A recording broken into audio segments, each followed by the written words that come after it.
Welcome to Diving Deep with Doctor Seaweed. Today we are talking to the Kaiser Chiefs frontman, BBC The Voice coach, and my best friend of 40 years, Ricky Wilson. The opening shot of the opening titles is me with my arm around Madonna. I'm not going to name any names, but I got talking to a pop star, female pop star. So we're just walking out the door, and Tom Jones is like, this is before I knew Tom Jones, by the way. Wow. And social anxiety has pushed me harder to put myself in positions where I have to really test myself. If you enjoy these conversations, follow or subscribe so you never miss an episode.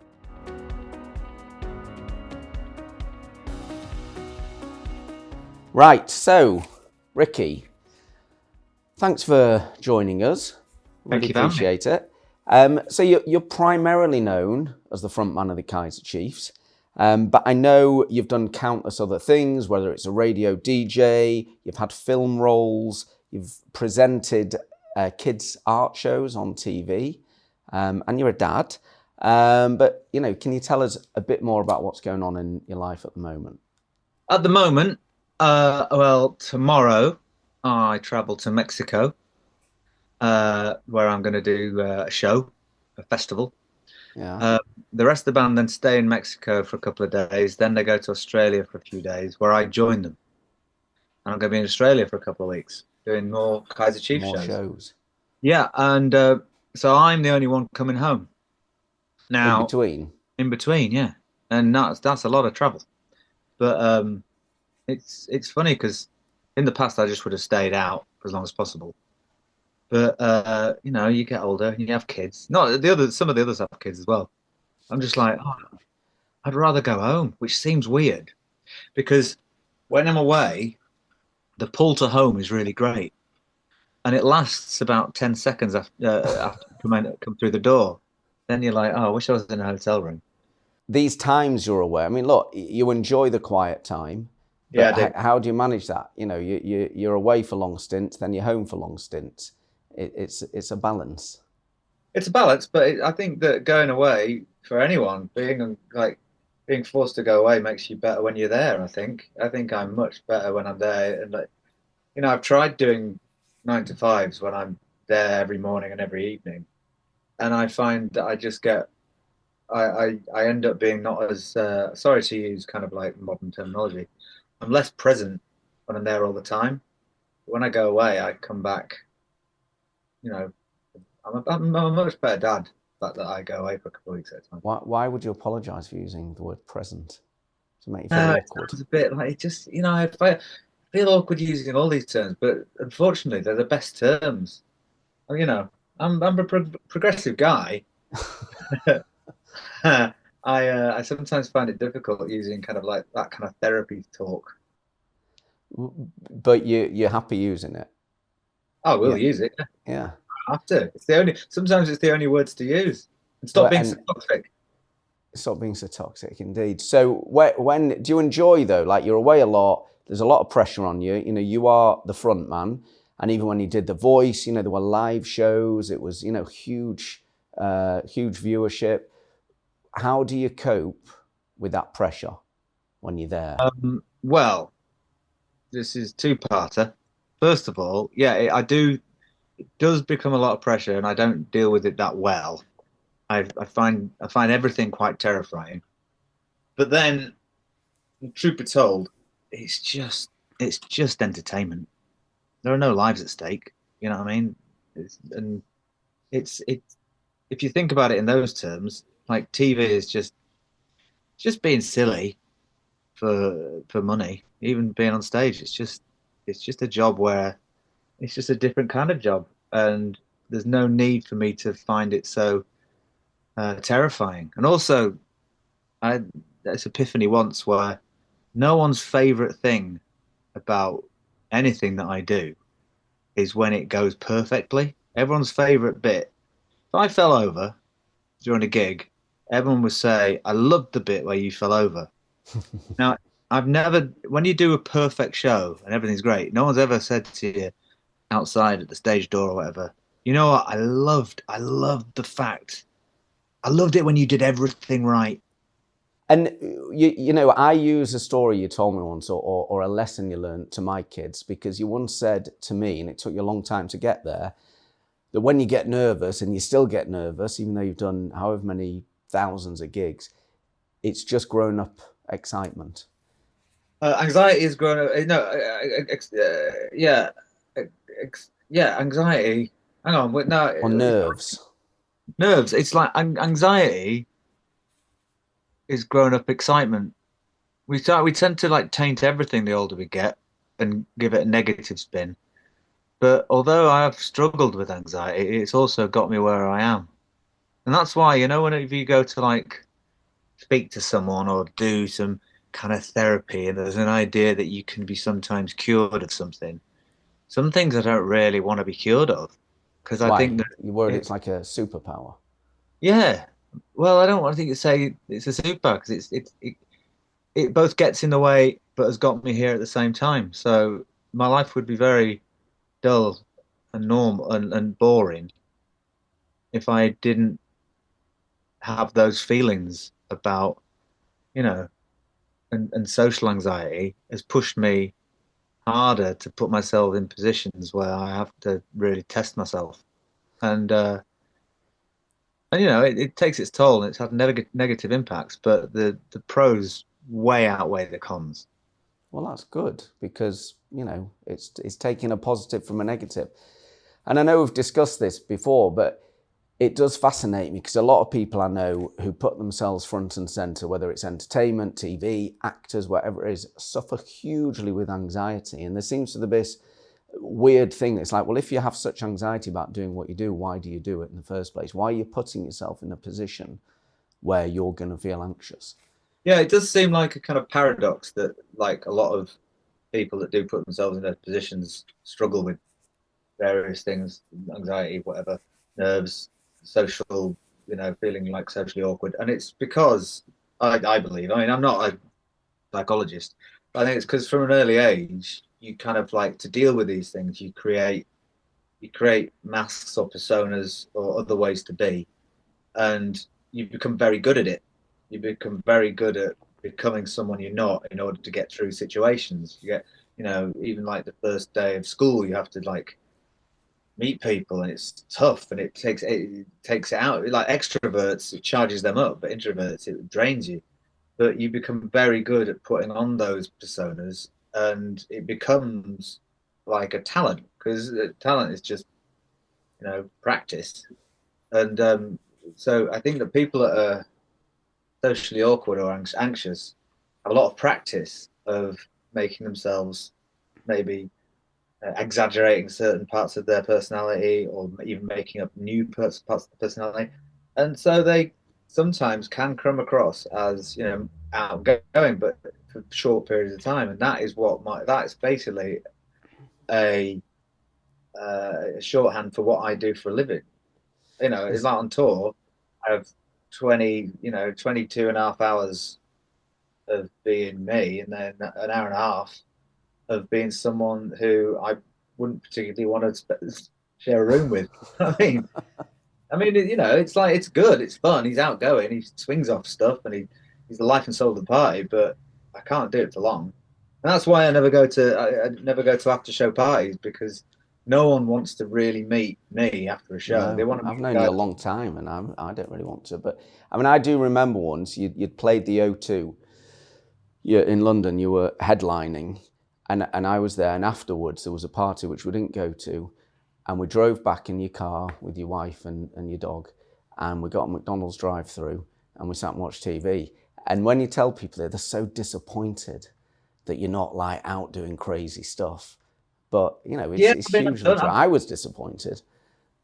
I've done my crazy stuff though. It's like I've never been like people like to go bungee jumping and stuff. Yeah, like I've never really been into that because I get my adrenaline from my job. I get all that kind of rock. People go rock climbing or stuff like that to kind of give themselves a buzz. I get that buzz, right? But I think that if I was going to go out after the show to but like party all night and go to I don't know, discos, what we call them nowadays, then Something it'd be like that. like doing a skydive and then saying, "Oh man, that was great." I'm gonna have to do loads and loads of jumps all night just to carry it on. You know what I mean? It's like I'm done. Are you addicted to it though? Uh, I don't. We've talked about this before, but and it sounds like a really sad thing to say, as if I don't enjoy what I do, but I do enjoy it. But if I did win the Euro Millions, you'd never see me again. I would. I You know would, where you yeah. live. But wellness, so you've got to look after yourself, both physically, you're jumping about on stage, you've got your kids, but for your mind as well. You've talked about your anxiety and all the rest of it, and it does take its toll. Quite a few years ago now, when you were a little bit larger than you are today, a bit overweight, and this was a time, not even that long ago, but it's stuff that wouldn't get away with now, where there was like people on the radio saying, I predict a diet instead of I predict a riot. And it was like headlines in the newspaper, and you weren't even that big. Like, how did that make you feel at the time? And what did you do for your own self-confidence, but equally, because I know you run a lot, which is one aspect. How did it make you feel at the time? Oh, it was. I mean, it was pretty awful.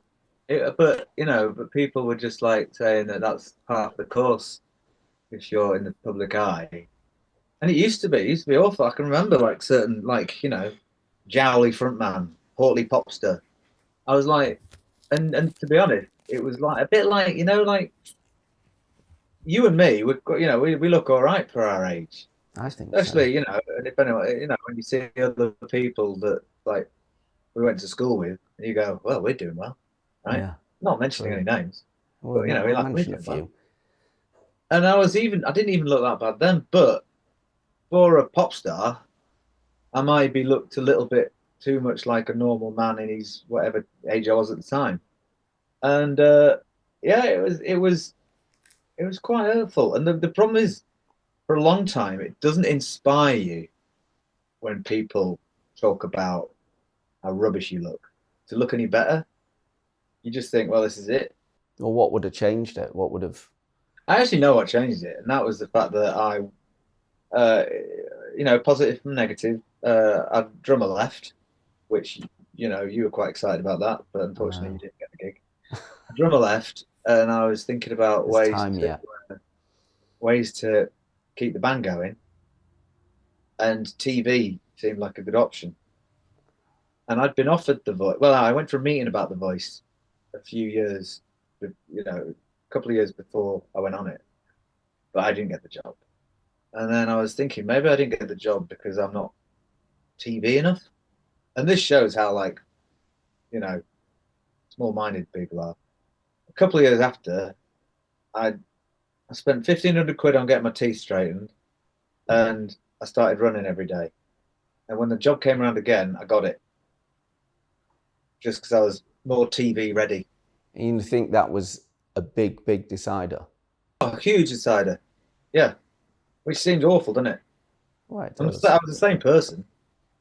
I smiled a bit more because I'd spent a lot of money on it. But It's, apart from that, I was like, yeah, just I got myself TV ready, went on TV, and that it really worked because it was at the time it was mainly to promote the band because I had a record that I wanted to, without our old drummer, and it was like, it was a comeback of sorts, and I wanted to give the best chance it had. And the TV is in the corner of everyone's room, and it was the easy, and it was harder and harder to get on TV playing music because all the music shows had gone, like Top of the Pops and CD UK and all that. So it was the only way, and it was just a nice byproduct. The fact that I actually really enjoyed it. and it worked. I mean, look, I remember speaking to you at the time. You would get the gigs were getting smaller and smaller, and then the voice just gave that platform. And for a couple of years, I enjoyed doing stuff like that more than I enjoyed being in the band. So it was a weird thing. So the thing that was a means to me carrying on the band became the thing that I enjoyed doing more. But Yeah. um, it's nice to have a job where it affords me the ability to try out other things that you know. And in a way, sometimes I feel guilty because I'll get a job and I'll think, like when I got a job on the radio, and I didn't, do radio at university and work my way up the ranks. I just came straight in with the drive time show, and it was like, oh wow. And I felt a bit guilty about that because there were a lot of people who maybe could have done it better than me. that weren't as famous. So I Yeah. felt a little bit like it was just like I cheated. Yeah, but that's the industry you're in. I'd put my time in other ways. You know what I mean? It's not like Yeah. Well, and look, at the end of the day, people want to listen because of who's doing it. You were doing it, and that was the hook that got them in yeah, I on that suppose. drive But time I did show. feel a bit bad about the fact Well, I that it won't was. worry about that. So, in terms of other wellness things, like do you, because you're not really someone who jumps onto trends, you do running is running, but is there any other things you've hooked onto, any other trends, anything in your diet, nutrition, Oh right, lifestyle? right. Health wise, I like running because I like the way when I first started, it was just a way of balancing the books. You know what I mean? So it was like if I want to eat that, then I have to run this far. And it was like Mm, balancing the book. That was it. But then the more you get into it, the more you kind of you think, well, actually, if I eat that, it'll make me better at the running. And it's weird how your diet changes when you get a bit healthier because you start craving things you didn't used to crave. You know. yeah. So I mean, me and Grace eat pretty well. We were trying to think when we had our last McDonald's the other night because we're on our way back from that fundraising gala, and it was nice, and the dinner was fantastic. But you know what the light is quite small, and she was hungry, and we were thinking, shall we get McDonald's? And then it was so easy to go, nah, we'll just have breakfast in a few hours' time. It becomes a virtuous circle. The better you live, the more you want to live that way. But Yeah, sadly, it works the other way as well. but like we're not militant. We're not kind of like I know I No, I've don't. seen the chocolate drawer in your house. It's fantastic. And you're always opening it. Yeah, Do you not normally have a for chocolate drawer? Go breakfast. out. No, because I Hey, would the eat it. thing is though, this is I think this is an interesting fact. We have a chocolate drawer, but we don't. It's not like we're always eating chocolates, is it? No. I was the same. I was the same when I was drinking too heavily. If I didn't have any alcohol in the house, I was more likely to do some heavy drinking because I'd want to go. I'd feel a bit like I need something, and I need it. I need it. But if we've got a fridge full of beers, I don't even want one. It's weird. Chocolate. We've got a chocolate drawer. If we didn't have that at night, I'd be like, shall I go to the shop? Shall I go to the petrol station? Get a Toblerone? But I'm not You're so wealthy getting Toblerones. because it's there. Because it's there. I don't. It's safe. I don't need it. But you come down. It's where you go first. I do. I definitely do. Yeah, that's very true. I shall think about that one. Maybe I'll invest in some chocolate. Keep it in the But house. like all these things. You read on the internet and you see Instagram reels and TikToks about how you should do it. And I think the truth is, I think with me, I just settled into a routine of how I do it, and I'm very comfortable with it. Where does music fit in to making you feel good? Because it's your job. It is my job, but I think that I've been spoilt a bit.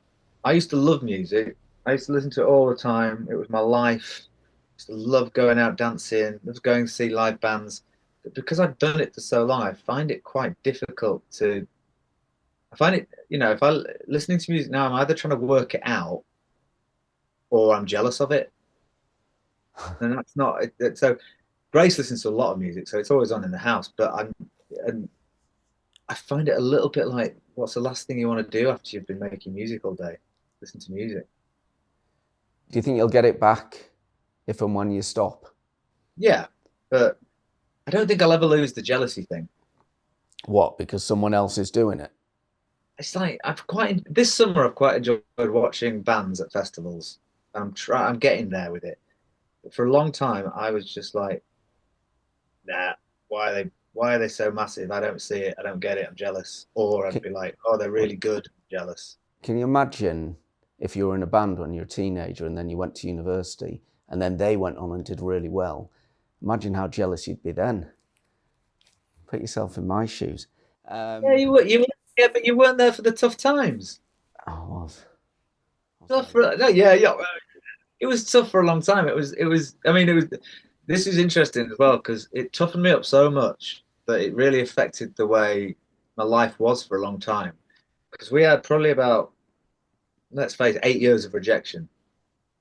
And then now I'm getting it back a little bit, but I find it very hard to get excited about anything because my brain won't let me build hope up. Until it's So I know happened. how hard it is to get my hopes dashed. Well, that's a really good point because I think, and I've always said to you, like what I do with my business is similar to what you do in that it's high risk.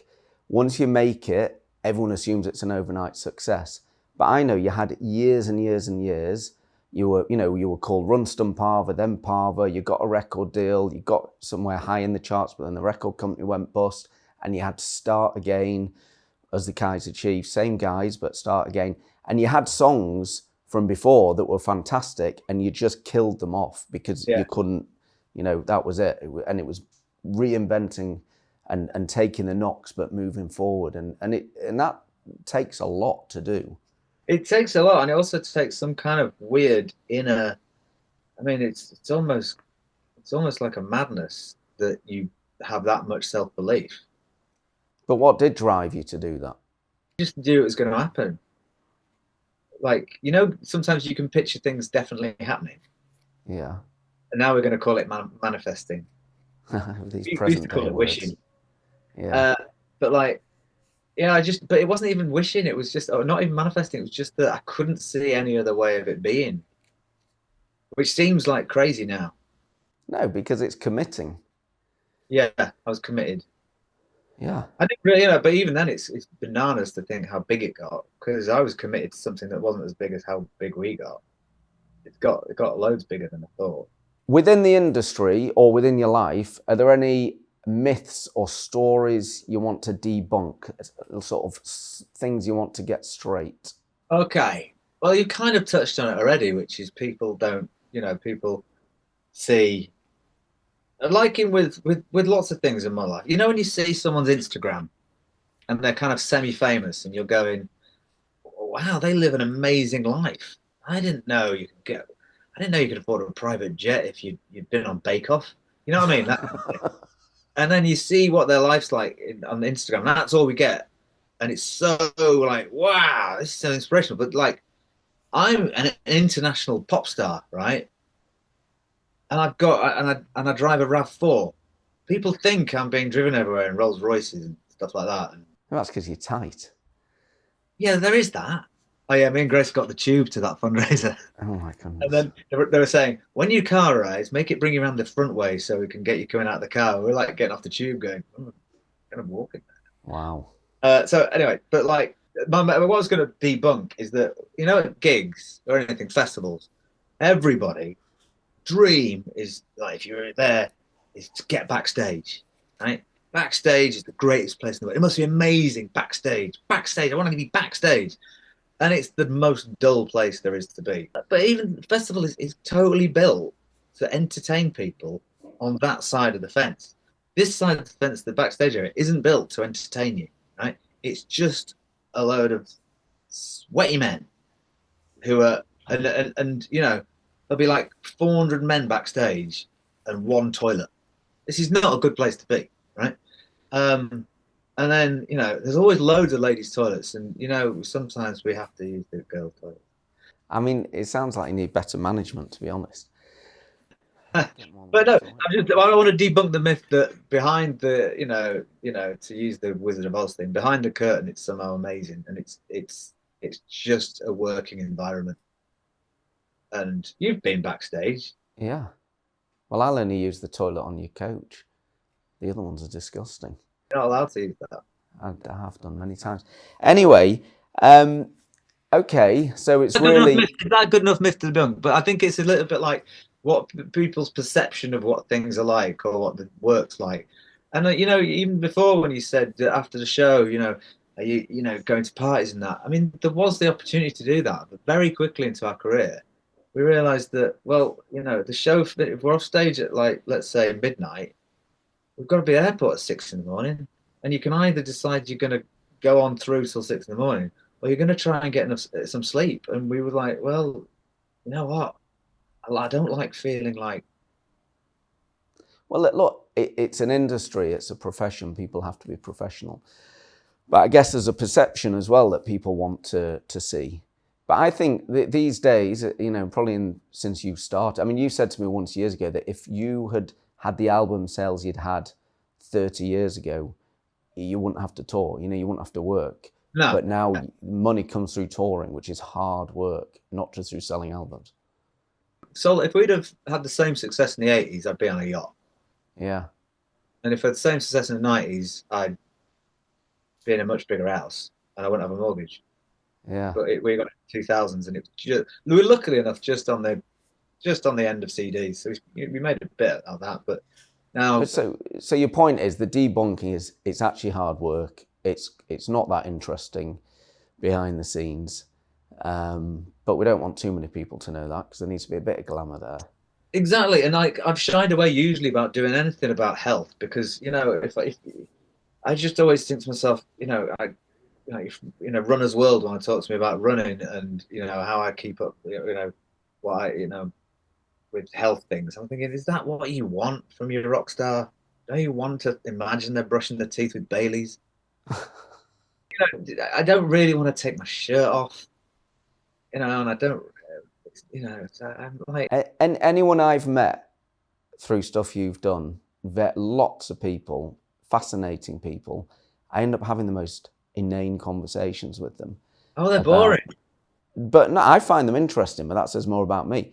I remember you introduced, I was sat next to her at another gig, Sophie Ellis Bextor and her husband, I've forgotten his name. Yeah, great. I saw them at the weekend. Right, so me and him, I think they've got 5 kids. And afterwards, we were just talking about getting vasectomies. Something like that. And because I've got 4 kids, not testicles. And that was a great discussion to have. And it was nothing rock and roll at all. I think that's quite rock and roll. I'm having too many kids. I'm having too many kids all over the shop. Yeah.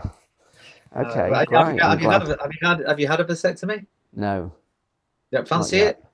I don't think anyone fancies it. Whether it's a necessity is another matter. But don't ask me these awkward questions. These are for me. Have you had one? Some people might fancy it. I'm sure. I mean, this is going down a very obscure. I know. I'd have one, but I quite like leaving it. Go for it. We'll live stream it. That'll get some views. Are you going to do a special range of supplements for post vasectomy? For post vasectomy healing. Yeah.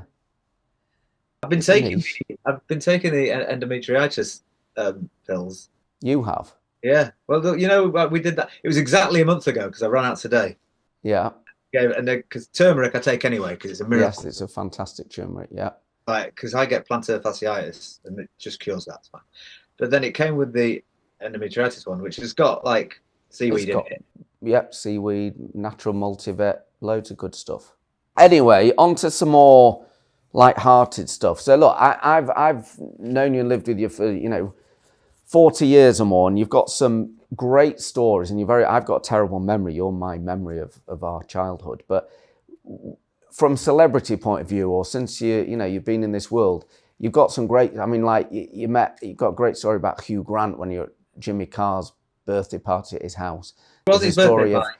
It was just a party. Just a party. There was a great, when Tom Jones blocked the toilets at the BBC. He didn't block the toilets. You heard Tom Jones has blocked the toilets, but it was the fact the toilets. He blocked all the toilets, but he hadn't. It was just that the audience weren't allowed to go into the toilets because the celebrities were using them at the time. Yeah. All you heard was Tom Jones has blocked the toilets, all the toilets. But the scary thing was, in my head, I was like, yeah, I can totally see him doing that. Like, it looks like someone who could block a lot of toilets. Anyway, any other good stories? You haven't heard before about Tom Jones? Go on. Yeah. Right. Okay. So years ago, this is pre-Grace, so it's all right. Don't worry about it. I was at a party, right, and it was an awards ceremony. And this sounds quite. Now I've said all that thing about it's not glitzy, and now I'm going to tell you what story it was. And then we went to a pub afterwards, after this awards ceremony, and there was loads of famous people there. And I'm not going to name any names, but I got talking to a pop star, female pop star, and I was getting on quite well with this female pop star, right? And it was exciting. And I thought to myself, I look like I look. I didn't look great at the time, but I was like, rosy cheeked, ill-fitting clothes, but still a pop star. So I was talking to this pop star, female pop star, and we'd get on really well. And then it started to be like, all right, we might. She said, where are you staying? I said, I'm just staying in a hotel in the corner. She says, shall we go? happening. It's happening. So we're just walking out the door, and Tom Jones is like, this is before I knew Tom Jones, by the way. Never met Tom Jones before. And he stops us at the door and says, he goes to the female, like, where are you going? And she goes, I'm just leaving. And he just went, not with him. And then I just left on my own. Wow. Tom Jones cock blocks you. Literally. So I've told him the story since, and he just laughed and went, ha ha, sounds like me. So that's a good story. It is a good story. Yeah, I mean, I think you've got better, but we'll go with that. Well, but what's better than that? I don't know. I've not got a good memory. I just have I told you laughing Madonna? harder. Have I told you Sorry? Who? Madonna? Yeah. No. You don't know that one? I don't think so. All right, so I went to the Brits, right? And they used to do it on like a Wednesday night and show it on TV on the Thursday night. And so we went to the Brits, won a load of Brits, and then went home, had a great time. And then the following night, I was going to watch it on TV with my, at the time, girlfriend. Again, pre-Grace. And so I went round to her place and, you know, having a chat. And she goes, did you enjoy it? Oh, I had a great time. She goes, oh, did you meet anyone good? I said, I met everyone. But one thing I regret, not meeting Madonna. She goes, oh, you didn't meet Madonna? I said, no, I didn't meet Madonna. I wish I had. And then the show starts, and literally the opening shot of the opening titles is me with my arm around Madonna. Oh, wow. No recollection of it. Wow. I know. And, you know, at the time, you know, I was a pop star. I was drinking quite a lot. It was what you were supposed to do. And, but I really regret that because I would have had a much better time if I'd not been drinking. It's a good story, though, for us. A good story for you, but silly me. You might have had a better story if I was sober. True. Tom Jones might have gotten away and stopped me going home with Madonna. I recall. Was that who Tom Jones stopped you It with? wasn't. No. I recall you another time calling Ollie Murs something that got in the newspapers. Why have you brought that up? I don't know. It was just one that came. You asked, and my brain's now working of stories. It wasn't a good word, and it's not one that I think we can air on any point. Well, you know, I said that when I was a bit drunk as well. So it's just all the stories. It's funny because there are a lot of funny stories that come out from having a drink, but there's a lot more that I regret.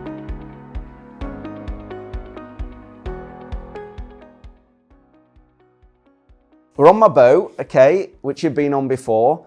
My lovely boat called Millie, after my grandma. And it's sunny, it's nice, we're chatting, and we get to a point where it's like, it's this cathartic moment where we ask people to say, if you could throw something overboard, you know, something you can get rid of, something that makes you feel better when it's gone, or whatever it is to you, in a purely environmentally friendly sort of way, and it sinks down to the bottom of the sea, never to be seen again, what would be your thing? So when you throw it overboard, it's not going to be a problem in the sea, right? No, it's a magical sea. Right, because the first thought I had was the laundrette, not the laundrette, the dry cleaners, right? Okay, explain. I don't understand dry cleaners. Because in fact, it costs loads of money. In fact, I don't buy anything nowadays that says dry clean only. Okay. It's pointless, and I don't understand what they do. And it always comes back and say we couldn't do this. And I'm like, why do you exist, right? But then, I'm quite controversially. To throw overboard, I'm going to go with these. A paper straw. It's made of paper, yeah. Now, I know we all have paper straws because of the sea, right? And in the environment. But there must be something better. The fact that we can, you know, do such amazing things nowadays, but we can't make a straw that lasts more than 5 minutes. If that. If that. And also, you end up taking 3. Right, you go into a shop where you've got to get a drink with straw. You get 3 because because you've got to get more of them. And also, here's the thing: I go to a fast food place. They give me a paper straw because they've got rid of the plastic. What are the lids made of for the cups? Plastic. Well, I'll tell you what. Before you get too angry, physically throw it over, calm you down. Great. So that's now floating to the bottom of the sea and in a biodegradable, good way. Yeah. I get it. I agree. You know, ocean plastics are a serious issue. Focusing on straws is not necessarily going to solve all things. There you go. And it's a bit, you know, so I do see that. Oh, have you got a solution? Could I this be do. your next big thing? I mean, yeah, the bamboo ones are fantastic. You had them? I haven't. I'm not They're, wealthy they're like doing you. ones with bamboo and they're great, right? But they're just a little bit too expensive to be used by everyone. But I'm like, well, you know, what's more expensive, man? You know what? What do you mean? The metal ones are scary. Yeah, they're a bit scary. You know, I had one once made out of pasta. Just But had a that's load of pasta great. tubes. It worked great. And it's cheap. And I just think, you know, why, when I suggested, can you make them out of seaweed, you haven't been testing this out? I shall get on it tomorrow. Everyone wants, Straws everybody. made out of seaweed. Nobody goes, oh, I love a paper straw. I know. I'm not saying we should go back to plastic. I just think that we need some of the top minds on this. Yeah, I agree. Don't know what they're wasting the time with cancer for. Well, no, you get that done first. And move on to You know, straws. do some in your lunch hour. Have a go on straws. Beyond straws, what you're looking forward to? What gives you hope for the future? You've got two gorgeous young kids. What, you know, there can be doom and gloom all around, but there's no point focusing on that. We have to focus on happy things. What's your happy things? Thing is, right, in my life, right, I am. Sometimes you have to take a step back and go, I am absolutely, truly happy, right? Kids are great. I haven't got many friends, but I've got you. You're great. My wife's great. We're financially okay. Sometimes, you know, I've overstretched myself, but you know, we're doing good. So all the, you know, it's like all the big stuff's taken care of, and sometimes I let the little things get me down, and they really shouldn't. I mean, even like with my career, it's just having a laugh. And if it goes wrong or an album doesn't go into number one, that's not to worry about. It's not like they say, oh, your album went to number two, so you're never allowed to make one again. They still let us do it again, and you know it's great. I'm having a whale of a time. Beyond touring, beyond work and travelling a bit for work, what you're looking forward to? I'm looking forward to the fact that it's, you know, like you were talking about with business, it's like nothing's guaranteed. It's all like it's basically kind of a gamble, right? And I'm looking forward to the fact that anything can happen at any point. This time next year, I might be going into the jungle or something. You know what I mean? At the moment, Oh, exclusive. you know, at the moment, I don't really want to, but you never know, and that can change, and things can change, and they change by the minute.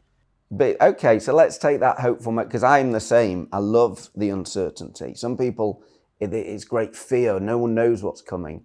Nothing is guaranteed. And I actually think that's a wonderful thing, because the opportunities are out there. Yeah. It's great to not know. It makes life much more exciting and adventurous. It is exciting, and you know, I get sometimes even like this sounds like a negative. It's not. It's totally positive.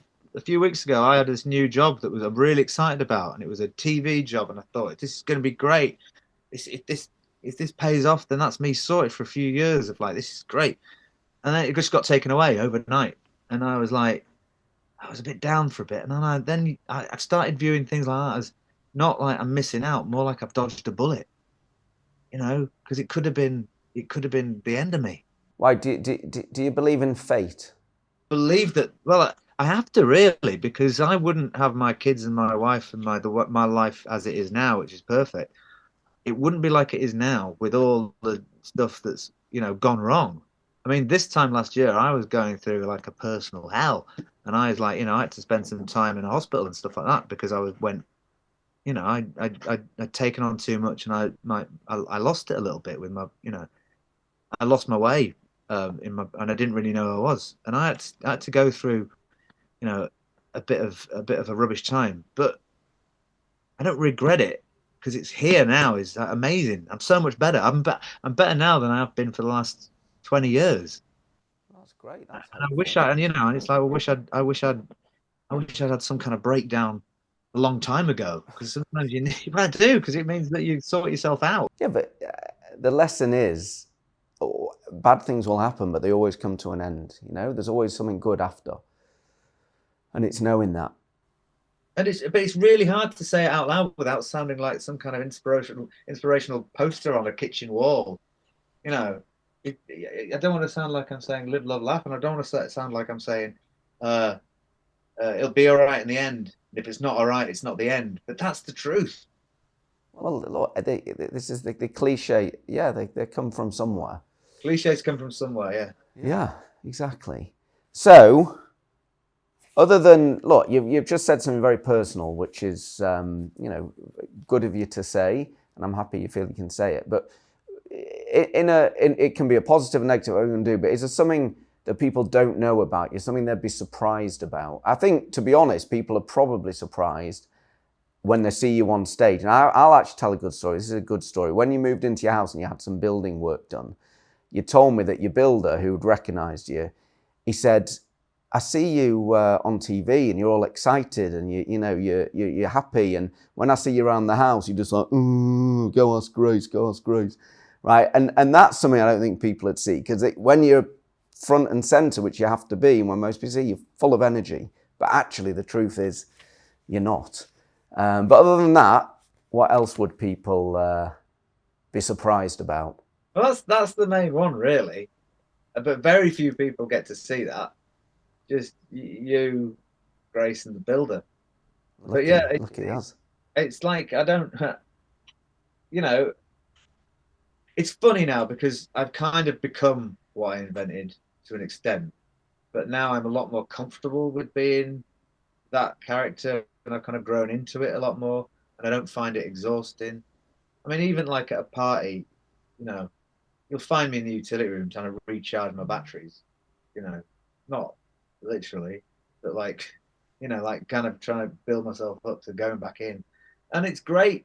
The one thing that was happened last year is it's great to just admit that. And last Christmas, I was with all the family and everything, and I just said before Christmas that if I disappear, right, don't worry about me. I'm doing it so that when I come back, I'm better. Because I don't want to bring the room down by being miserable.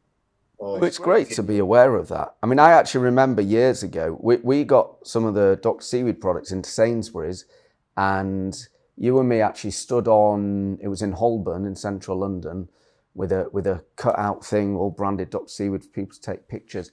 And then we went in and met some of the team, and you said to me at the time, you said, I've literally can do 15 minutes and then I'm done.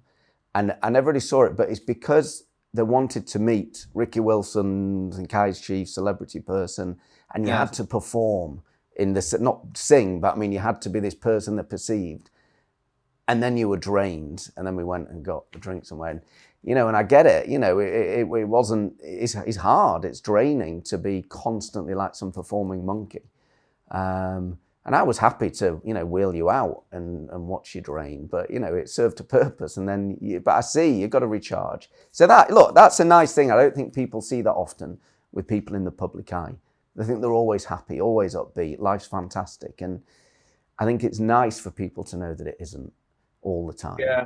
But even when I did when I did that voice show, even when I did that, and people saying, "Oh, it's really great," and he comes across really well, because even when he's vulnerable, now it's like oh, he's a pop star, but then we see him a bit vulnerable, and it's really nice to see behind that. But even then, when I was being vulnerable in that, even that was an act. That was the mask being his version of vulnerable. It wasn't actually what I was feeling, because what I was actually feeling was a lot worse. Because I was I was panicking about being all these kids relying on me to. And you had to sing. You had to sing on stage with actual good singers. I mean, that was entertaining, considering you're not that good a singer. It is something that people don't know. Then is the fact that when I got the job on The Voice, not only did I have my teeth done and I lost a bit of weight, but I also went to have singing lessons. Yeah, that's a good admission. I knew that. Yeah. Myself, if I'm singing on stage with Tom Jones every week, or Kylie Minogue, or Rita Ora, then I better get good at it. And you can be in the Kaiser Chiefs without being able to sing properly. It's just shouting "I predict to right" 4 times. but being actually, every week they'd say, and now this week you're singing this song. It'd be like the day before, and you have to learn it. And then I was like, I better get good at this. So I didn't go on like an intense course or anything. It was just, it's tweaks here and there. Well, I remember you were training your voice more to be able to cope better with the intensity of it. Yeah, and you're not the best singer. Let's be honest. Hey, who is? Performer, Tom Jones. Other than going in a room on your own to recharge your batteries, what else do you do? What do you do beyond Oh, just some alone main, time? my main thing, and I know it incorporates being alone, is running. Literally, I can feel my life force coming back to me when I'm running, and it's brilliant. I mean, even on I run on show days now, like, oh, and it's great because the good thing about running is no one complains, apart from Grace a little bit. But if in the old days it was like, oh, you got interviews between 11 in the morning and 1, and I'd be like, oh, I just fancied sitting in my room. They go, no, you're doing these interviews. Now I go, I'm going for a run. They go, you go for a run. We'll get someone else to do it. People love the fact you're going for a run. It's like, oh, you're looking Something after yourself. positive. Well, that's good. That's the lesson. It's because you're doing something But positive. it really does help with getting out of the house. I think that 50% of that is a bit of me being on my own. A lot of it is seeing stuff, fresh air, exercise. It's the opposite of panicking in the middle of the night when you wake up and you've got 100 things on your mind and they buzz around and buzz around until you think you're never going to sleep again. With running, it's like I can have a very important phone call that I'm very worried about. I'll go running, and when I come back, I'm like, nah, I don't care. I think people would discover about you that I know very well is this sort of Victor Meldrew, miserable man, but it's actually from a very positive place because it's about taking time to recharge, to reflect, to think, you know who you are more and more, that you're an introvert. And even though to the outside world you're this huge extrovert, you're actually not at all. And I think in fact, preparing for this podcast, we're talking before about anxiety and how because you were socially awkward as a kid, you created these masks and these personas, and that just became part of your personality, and that led you to being a performer. And so I think it's a really interesting takeaway that things that people might see as, oh, these are a bit dour and a bit negative, are actually you being happy with who you are, which is a fantastic thing because so many people aren't happy with who they are. And you're not miserable at all. I mean, people can judge for themselves from this, but you're not. You're actually a very hopeful person. And to be honest, if you weren't, you wouldn't do what you do. Exactly, I am, but I do thrive. I do like a bit of melancholy. Like I like it. It makes me feel a bit comfortable. You know what I mean? I don't. It it's not Christmas Day every day, and if it was, it would get overwhelming. But I love a bit of downtime, and and I'm very happy with that. Me And too. we choose our partners, and I've chosen a wife is an extreme, you know, extrovert.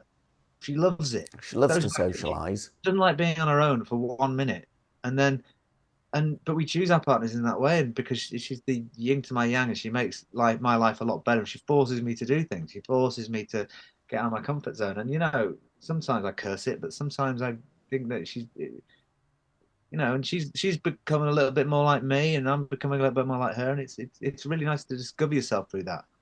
It I, is. I think I'm very happy. Good.